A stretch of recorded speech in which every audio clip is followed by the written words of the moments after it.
May isang makasaysayang pangyayari na nagpapakita ng pambihirang, tapang at kagitingan ng mga taga-Morong laban sa mga dayuhang Amerikano noong panahon ng digmaan. Hindi agad napasuko ang mga Morongenyo.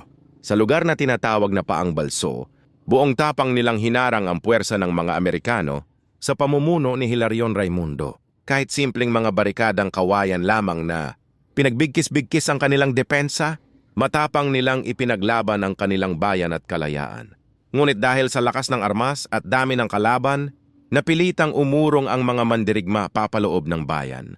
Mula Morong ay umatras sila patungo sa Lanang, Lagundi, Talaga, Rawang, at Kalinawan, kung saan muli nilang pinatatag ang kanilang hanay at lakas.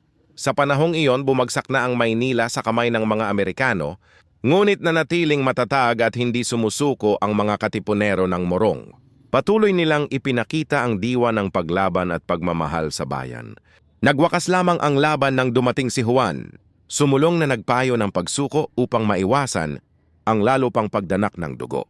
Sa kanyang pagdidikta, si Pedro San Juan ang sumulat ng kasulatan ng pagsuko ng mga katipunero ng Morong, isang kwento ng katapangan, pagkakaisa at pagmamahal sa bayan na hindi dapat malimutan ng bawat Moronggenyo.